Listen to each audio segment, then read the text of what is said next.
Assalamualaikum warahmatullahi wabarakatuh. Kali ini saya akan memberikan tutorial langkah-langkah menginput data dari SPSS.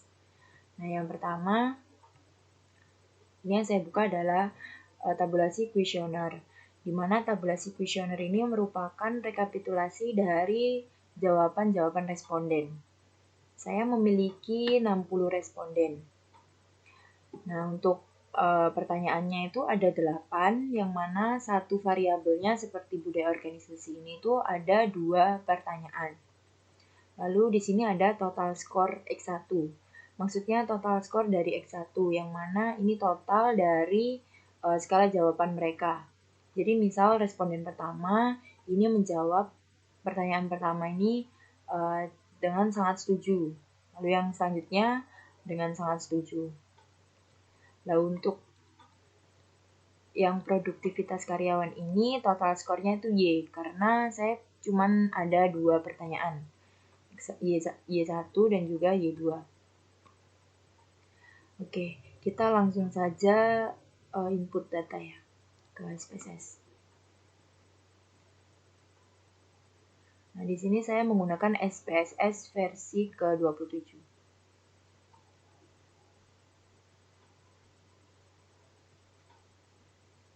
Nah, sebelumnya saya belum pernah menginput data, jadi saya menggunakan new dataset.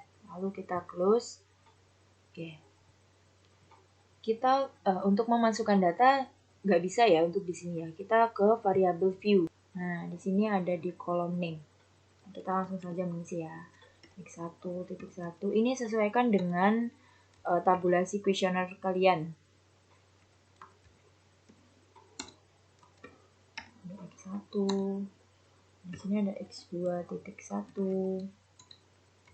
Lalu ada X2.2 dan juga seterusnya. X3.1, X3.2, lalu ada X3, lalu di sini ada Y1, Y2, dan juga total skornya Y. Nah, untuk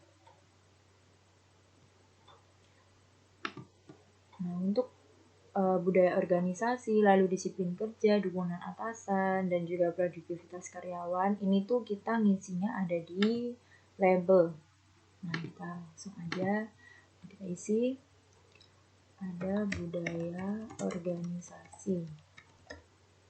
Nah, selanjutnya di X2 ini ada disiplin kerja.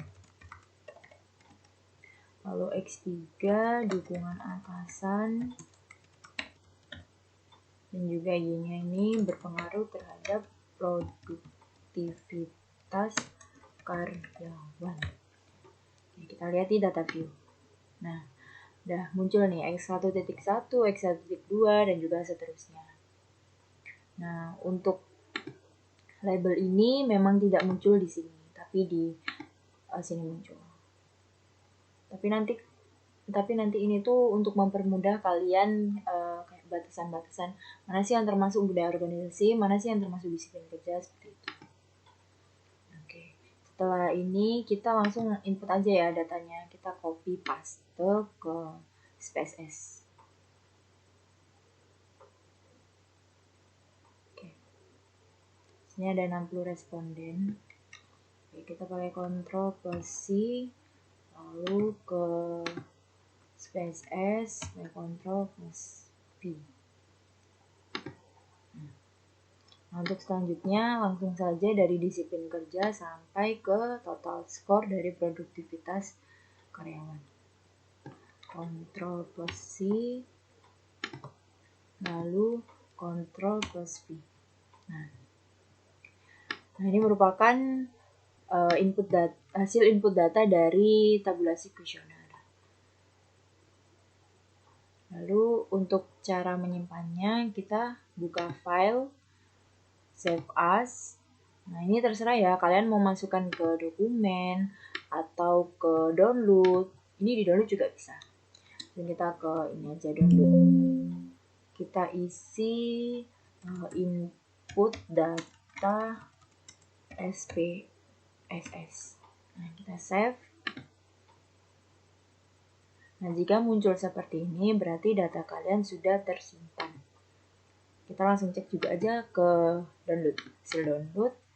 Nah, di sini ya, ini udah keluar. Assalamualaikum warahmatullahi wabarakatuh.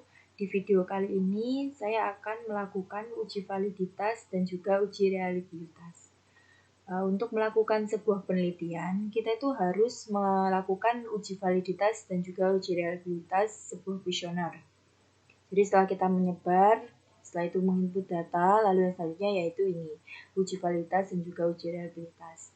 Dalam uji validitas, kuesioner dapat digunakan untuk melakukan penelitian bila data yang digunakan itu valid. Maksud dari kuesioner tersebut itu dapat digunakan untuk mengukur apa yang ingin diukur. Sedangkan uji reliabilitas digunakan untuk mengukur sebuah keandalan dari sebuah kuesioner. Nah, keandalan itu maksudnya kuesioner itu dapat digunakan di tempat dan waktu yang berbeda. Oke, kita akan melakukan uji validitas terlebih dahulu.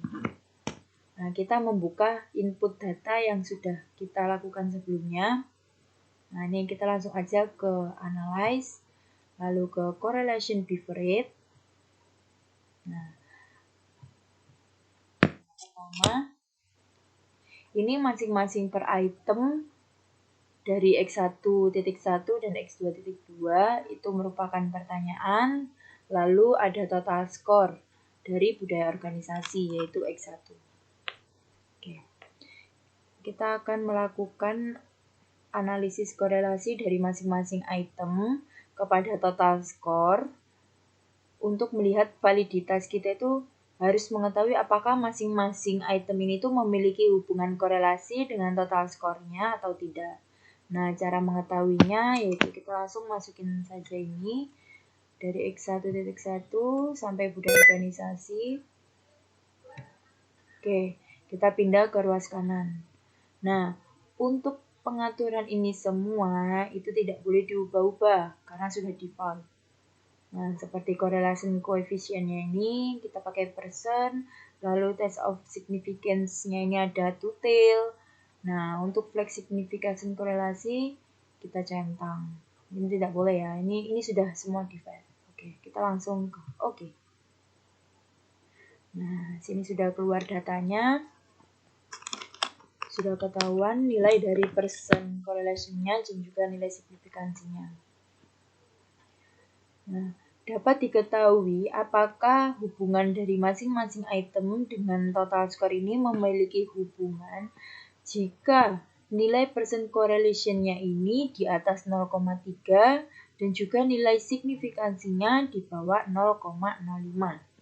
Nah, kita lihat dulu nih dari variabel budaya organisasi. Oke, X1.1 dengan nilai percent correlation-nya yaitu 0,947. Nah, ini termasuk data yang valid karena nilai persen korelasinya itu di atas 0,3. Lalu kita lihat lagi nilai signifikansinya, yaitu di bawah 0,001.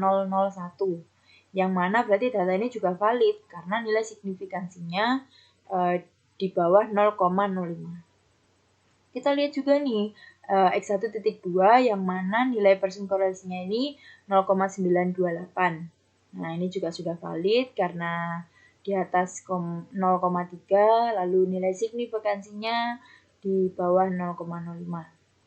Oke, kita lanjut ke variabel selanjutnya.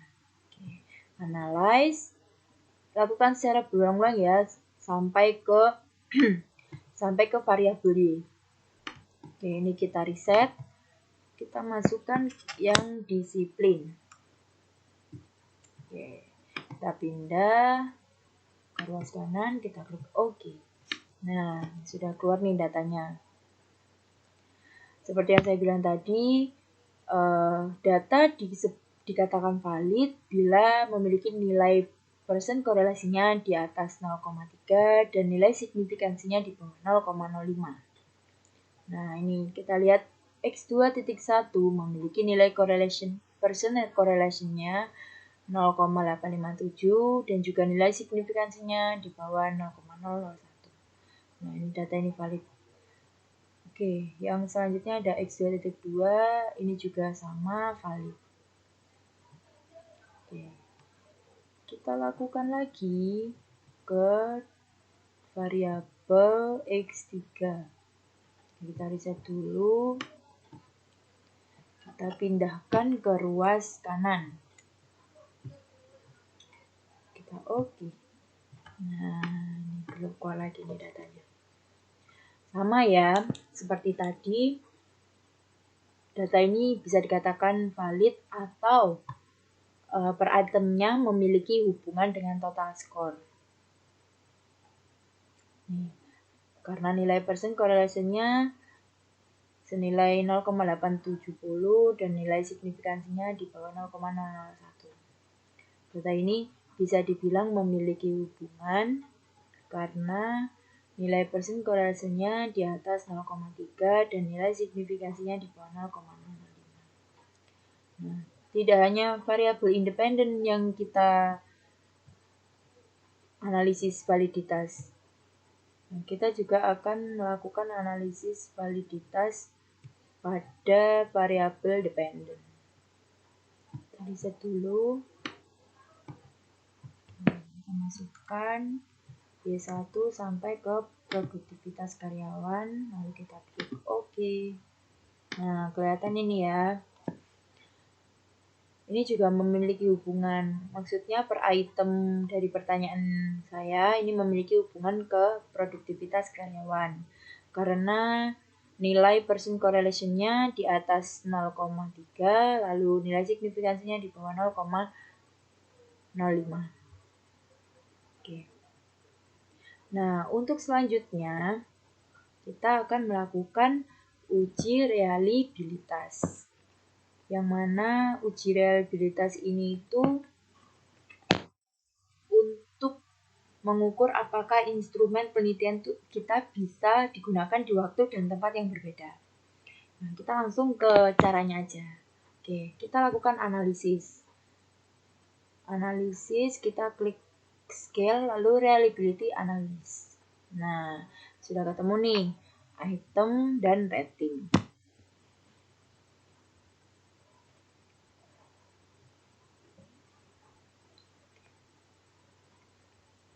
Nah, kita berbeda dengan validitas ya. Maksudnya berbeda dengan uji validitas yang mengkorelasikan antara item dengan total score. Nah, di analisis reliabilitas ini tuh cukup memasukkan, cukup memasukkan itemnya saja. Seperti, oke, saya langsung masukkan aja ya. Jadi ini kita masukkan ke item. Nah, untuk scalable-nya kita namakan budaya organisasi. Nah, ini untuk statistiknya tidak perlu diubah ya, karena kita hanya melakukan uji reliabilitas. Oke, lanjut ke OK. Nah, ini sudah kelihatan kan nilainya?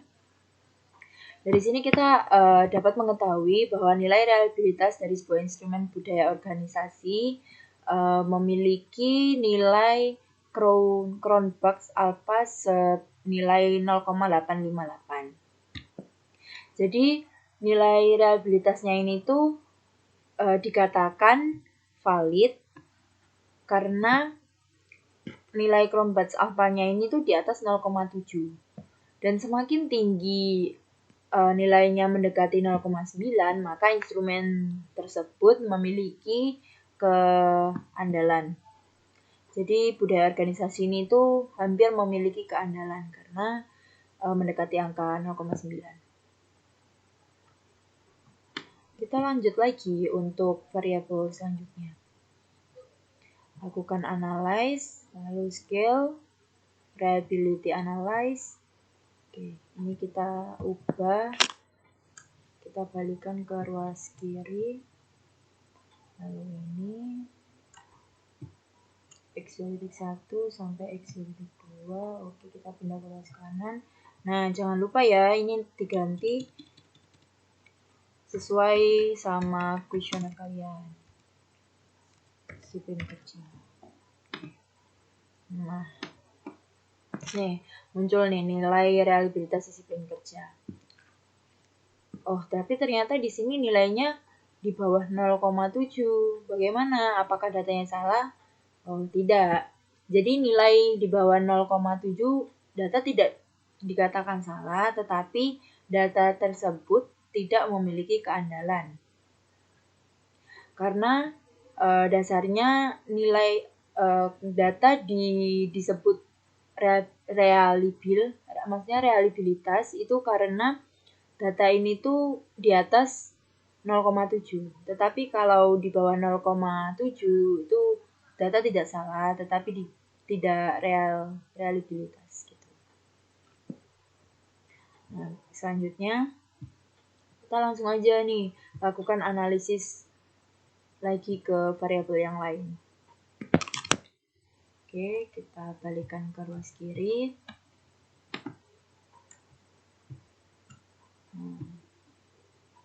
Tetap ya, jangan lupa untuk mengganti scalable-nya. Oke. Nah, 0,78 di sini nilai dari Cronpachs alpha dukungan atasan. Ini tuh masih di atas 0,7 ya, karena kan ada 8-nya gitu. Jadi data ini tuh memiliki reliabilitas yang tinggi karena nilainya itu di atas 0,7. Oke, lanjut. Untuk yang Y,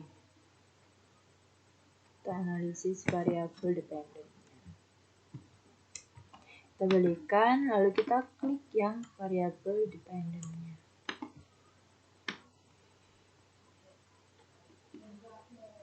Jangan lupa untuk mengganti scalable. Produktivitas karyawan.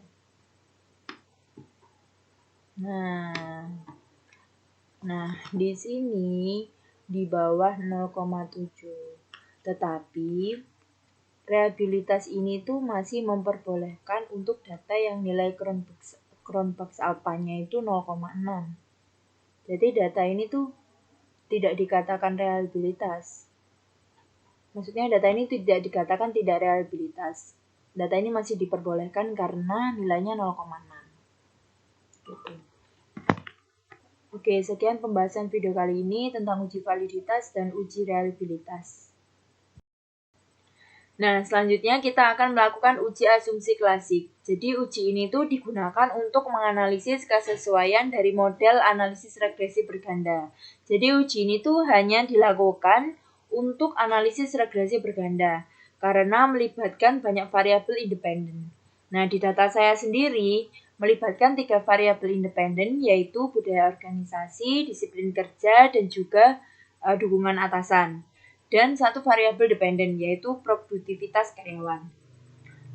Langsung saja kita ke SPSS ya. Nah, ini merupakan input data SPSS yang mana sudah saya lakukan sebelumnya. Jadi dikatakan data ini tuh menghasilkan persamaan regresi yang valid, maka analisis regresi berganda itu harus memenuhi asumsi klasik. Nah, ini yang mau kita uji nih. Nah, terdapat 4 uji asumsi klasik yang kita gunakan. Yang pertama ada uji normalitas. Uji normalitas ini itu untuk menguji data tersebut terdistribusi secara normal atau tidak. Nah, lalu yang kedua ada uji heteroskedastisitas. Nah, uji ini tuh untuk melihat bagaimana residualnya. Lalu yang selanjutnya itu ada uji multikolinearitas, di mana uji ini itu untuk melihat apakah ada hubungan atau tidak antara variabel X1, X2, X3, dan variabel Y. Dan yang terakhir itu uji autokorelasi. Nah, tetapi di video kali ini tuh saya tidak akan menggunakannya karena uji ini tuh hanya digunakan pada data yang bentuknya bukan cross section. Nah, data saya kan bentuknya cross section. Nah, kita langsung saja nih ke uji normalitas. Jadi yang pertama itu kita buka analyze, lalu regression. Nah, di sini linear. Nah, jika kita pindahkan dulu. Nah, jika sudah seperti ini, kita akan memasukkan variabel utama saja seperti budaya organisasi, disiplin kerja, dan juga dukungan atasan. Nah, untuk yang X1.1, X2. Yang ini tuh kita abaikan dulu ya, karena kita hanya ingin mengukur asumsi klasik variabel utamanya saja. Oke, langsung saja. Budaya organisasi kita masukkan ke ruas independen. Disiplin kerja kita masukkan juga, dukungan atasan kita masukkan juga. Nah, untuk produktivitas karyawan kita masukkannya ke ruas dependen. Nah, di sini kita akan mengubah akan mengubah statistik dan plot. Oke, kita buka statistik nih. Nah, di statistik ini yang harus kita centang adalah Durbin-Watson. Meskipun data kita itu tidak mencari autokorelasi, tetapi kita tetap menggunakan Durbin-Watson. Nah, lalu yang kedua kita akan centang kolinearitas diagnostik. Ini tuh untuk mengetahui bagaimana asumsi multikolinearitasnya. Oke, kita klik continue.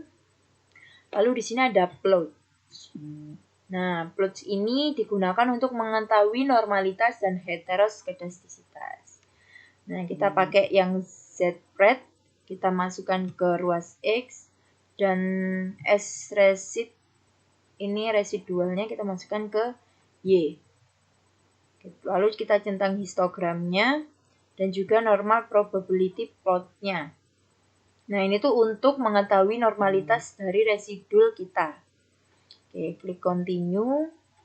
Nah, untuk yang lain, yang seperti option, style, bootstrap, ini kita abaikan dulu ya.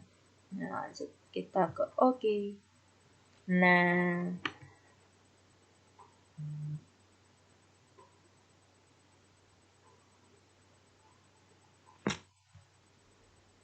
muncul nih di sini nih. Nah, kita fokus ke histogram. Kita fokus ke sini. Lihat dulu nih asumsi normalitasnya. Jadi sebuah persamaan regresi itu dikatakan memenuhi asumsi normalitas bila data residualnya memenuhi dan histogramnya berbentuk lonceng. Nah, data saya ini berbentuk lonceng. Meskipun di tengah-tengah lonceng ini tuh tidak sempurna bentuknya, tetap dikatakan data ini memenuhi lonceng dan data ini normal. Nah, kita ke selanjutnya yaitu normal p-plot of regression. Jika data asumsi itu normalnya terpenuhi, maka bentuk plotnya, nah ini bentuk titik-titiknya ini itu mendekati garis dan tidak terlempar. Tuh, untuk terlempar tuh sampai sini biasanya. Nah, tapi untuk ini tuh tetap dikatakan normal. Selanjutnya yaitu scatter plot. Nah, kita ingin mengetahui heteroskedastisitas dengan melihat pola scatter plotnya. Jadi pada data ini titik-titiknya itu menyebar, tidak membentuk pola tertentu. Jadi sehingga uji asumsi klasik heteroskedastisitasnya ini dikatakan terpenuhi. Nah, tetapi tetap perlu diadakan uji Gleiser untuk mengetahui apakah data ini itu benar-benar memenuhi heteroskedastisitasnya atau tidak.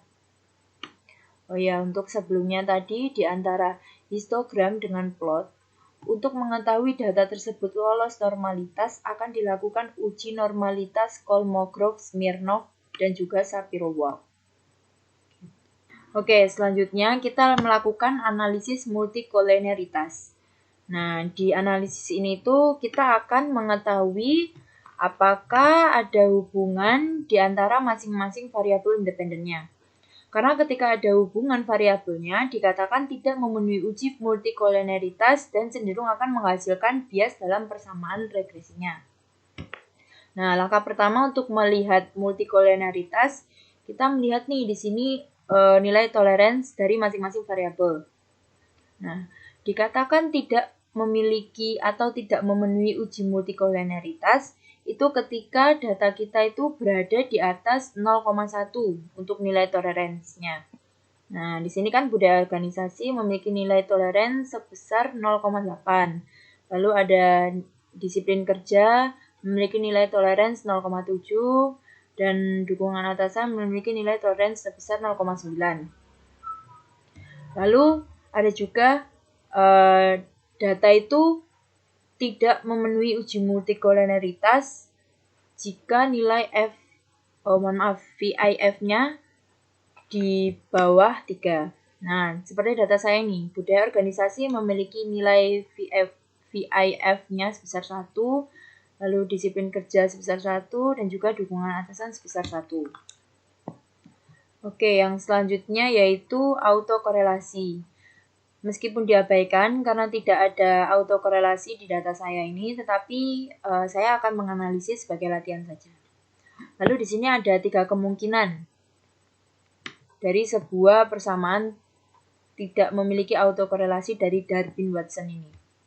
Nah, yang pertama, jika nilai Darwin-Watson di antara 0 dan 1,1 dikatakan bahwa mengandung autokorelasi positif. Dan yang kedua, jika nilai Darwin-Watson di antara 1,54 dan 2,46 maka tidak ada autokorelasi. Dan yang ketiga, jika nilai Darwin-Watson di antara 2,90 dan 4 maka ada autokorelasi negatif. Nah, di data saya ini untuk nilai Darwin-Watson-nya itu di antara 1,54 dan 2,46, yaitu senilai 1,73. Maka dikatakan tidak ada autokorelasi atau telah memenuhi asumsi autokorelasi meskipun tidak digunakan. Nah, untuk video saya selanjutnya akan dilakukan uji Glatzer untuk melihat uji normalitas melalui Kolmogorov-Smirnov dan juga Shapiro-Wilk, dan juga uji heteroskedastisitas secara real melalui angka-angka dengan analisis Glatzer. Kali ini saya akan melakukan uji normalitas melalui Kolmogorov-Smirnov dan Shapiro-Wilk, dan uji heteroskedastisitas melalui analisis Glatzer. Oke, mari kita mulai langkah-langkah mencari normalitas melalui Kolmogorov-Smirnov dan juga Shapiro-Wilk. Kita buka input data yang sudah kita lakukan sebelumnya. Nah, di sini untuk melakukan uji normalitas melalui Kolmogorov-Smirnov dan Shapiro-Wilk, kita harus mencari dulu nih nilai residualnya dengan cara kita buka analyze, lalu regression, setelah itu ke linear.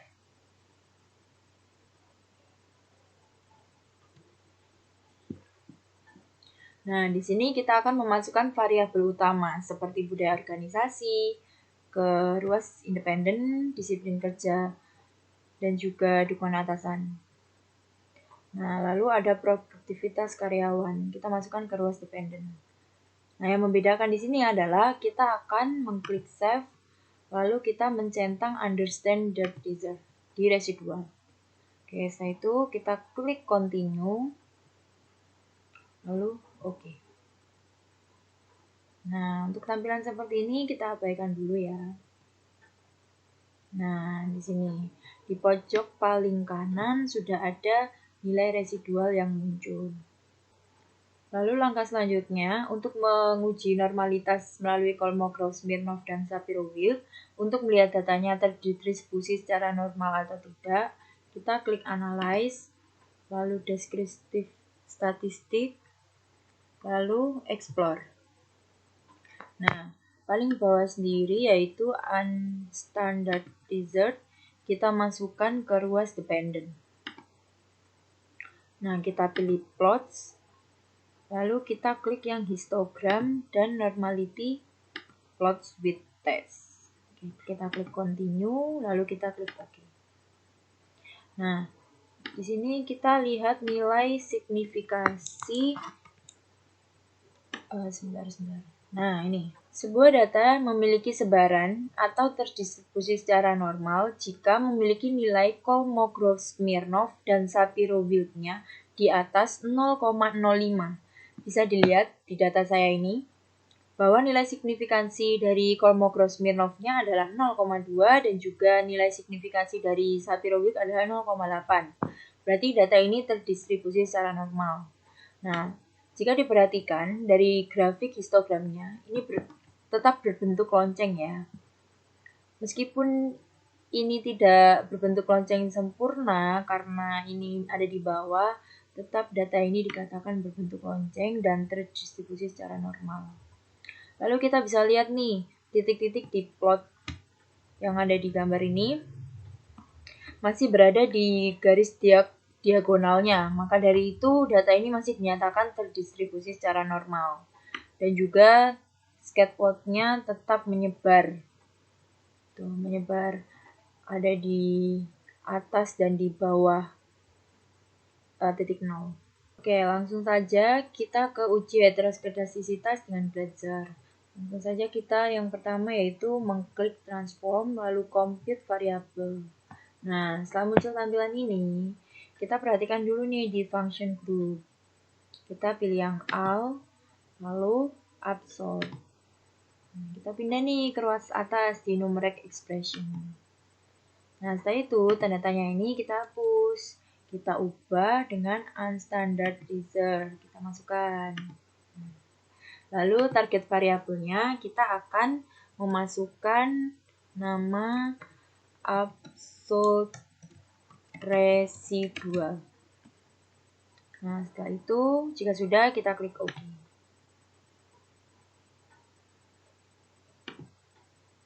Nah, jika sudah selesai, kita perhatikan nih pojok paling kanan sendiri yang bernama absolute residual. Sudah muncul belum? Jika sudah, kita lihat nih perbedaannya antara absolute residual dengan residual 1. Kita menghilangkan minus dan beberapa digit angka di belakang koma. Ini minus dan juga beberapa digit di belakang koma. Ini juga terjadi pembulatan nih di 16,559 menjadi 17. Nah, langkah selanjutnya adalah melakukan regresi dari masing-masing variabel dari X1 sampai X3 ke absolute regresinya. Dengan cara kita lakukan lagi nih analyze, lalu klik regression, lalu kita klik linear. Nah, ini di reset dulu. Oke. Masukkan kembali variabel utama di ruas independen. Jadi saya sudah bilang ya bahwa data saya ini ada 3 variabel utama. Lalu yang dependennya kita masukkan absolute residual. Dan pojok kanan ini kita abaikan saja. Kita klik OK. Nah, sudah muncul nih untuk nilai signifikansi uji F dan uji T. Nah, dari data saya ini dapat disimpulkan bahwa masing-masing variabel tidak berpengaruh yang signifikan terhadap nilai absolute residualnya. Karena nilai signifikan di uji F ini nilai signifikan di dalam uji F ini masing-masing variabelnya seperti dukungan atasan, budaya organisasi, dan disiplin kerja ini berada di atas 0,05, yang mana mereka ini tidak memiliki pengaruh secara signifikan. Begitu juga secara parsial atau terpisah, tidak ada yang memiliki pengaruh signifikansi terhadap nilai absolute residualnya, karena semua nilai signifikansinya di atas 0,05. Bisa dilihat dari data saya, di sini ada variabel budaya organisasi, yang mana nilai signifikansinya di atas 0,05, yaitu 0,750. Di sini juga ada disiplin kerja, yang mana nilai signifikansinya berada di atas 0,05, yaitu 0,414. Begitu juga dengan dukungan atasan, yang mana nilai signifikansinya berada di atas 0,05, yaitu 0,167. Dikatakan uji T berpengaruh jika nilai signifikansinya di bawah 0,05. Sehingga dapat disimpulkan bahwa model penelitian saya telah memenuhi asumsi heteroskedastisitas atau lulus dari uji heteroskedastisitas. Jadi di video kali ini saya akan melakukan analisis regresi berganda. Sebelumnya, regresi berganda adalah regresi yang dilakukan kepada variabel independen yang lebih dari 1. Nah, data saya ini kan ada variabelnya itu ada 3. Yang pertama ada budaya organisasi, kedua disiplin kerja, dan ketiga ada dukungan atasan. Nah, sebelum melakukan regresi berganda, kita lakukan dulu nih uji asumsi klasik terlebih dahulu, karena ada beberapa kendala jika semakin banyak variabelnya, maka akan mengalami bias. Bias tersebut dikarenakan oleh 4 kendala dari asumsi klasik, yaitu normalitas, multikolinearitas, autokorelasi, dan juga heteroskedastisitas. Instrumen yang digunakan untuk melakukan penelitian analisis regresi berganda ini tuh umumnya adalah dilakukan dengan uji validitas dan uji reliabilitas, dan digunakan untuk data premier yang penyebarannya secara kuesioner. Nah, langkah awalnya kita akan melakukan open data. Sebelumnya kan sudah pernah menginput data, jadi kita open aja. Tidak perlu membuat lagi.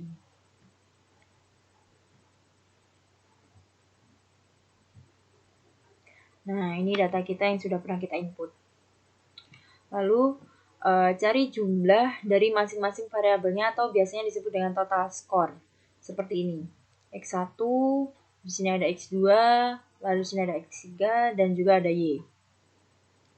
Langkah selanjutnya kita klik Analyze, lalu ada Regression, di sini ada Linear. Oke, kita klik. Nah, masukkan variabel utama. Nah, seperti budaya organisasi, kita masukkan ke ruas independen, disiplin kerja kita masukkan ke ruas independen, lalu ada dukungan atasan yang kita masukkan ke ruas independen. Nah, lalu untuk produktivitas karyawan kita masukkan ke ruas dependen. Nah, di sini di kolom statistik dan plot ini kita tidak perlu mengubah apapun karena kita tidak sedang melakukan uji asumsi klasik. Lalu untuk di kolom save kita tidak perlu merubah apapun juga karena kita tidak sedang melakukan analisis uji heteroskedastisitas. Nah, lalu kita klik OK di sini. Nah, ini sudah muncul beberapa analisis atau nilai-nilai yang akan saya jelaskan lebih lanjut.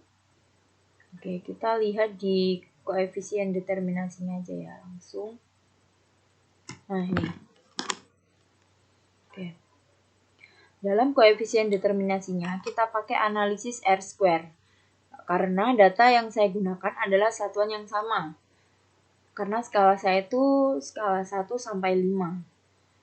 Lalu, R-square ini tuh menunjukkan bahwa variabel budaya organisasi, disiplin kerja, dukungan atasan, ini tuh mampu menjelaskan variabel Y sebesar 0,246 atau 2,46%. Sedangkan sisanya yaitu 75,4% dijelaskan oleh variabel lain di luar penelitian. Oke, kita lanjut ke analisis UGF. Nah, UGF ini tuh adalah uji yang sifatnya simultan atau melihat pengaruh dari ketiga variabel independen itu mampu menjelaskan variabel dependennya secara serentak atau bersamaan.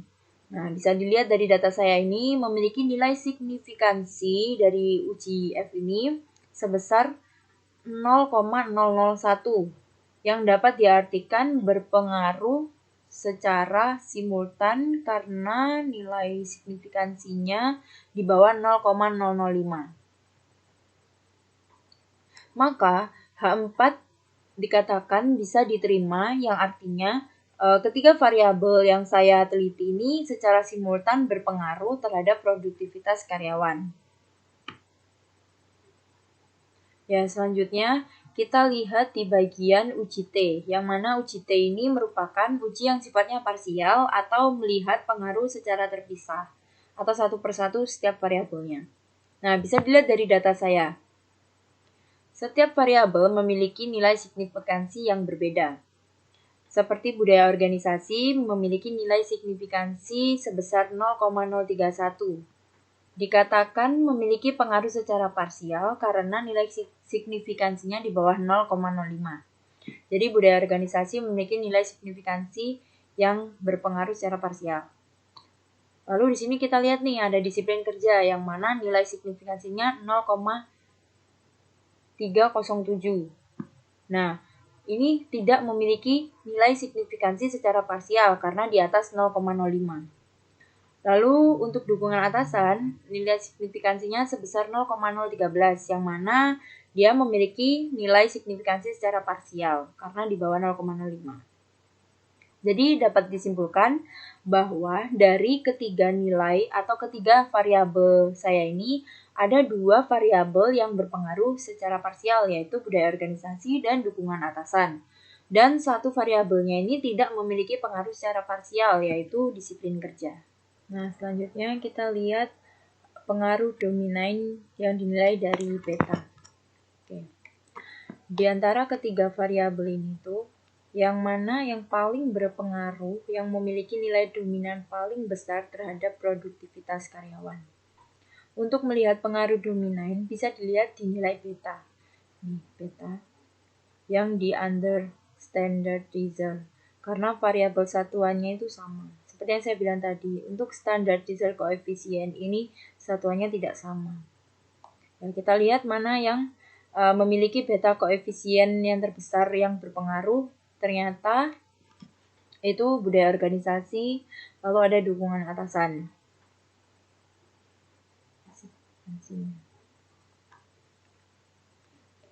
Untuk disiplin kerja tidak terhitung karena tidak berpengaruh, maka akan menurunkan produktivitas karyawan. Dalam data ini justru dukungan atasanlah yang memiliki peran dalam membangun produktivitas karyawan. Selanjutnya adalah membuat persamaan regresi yang diambil dari nilai konstanta, yaitu 3,726, lalu mengambil nilai-nilai variabel yang berpengaruh seperti budaya organisasi, yaitu 0,188,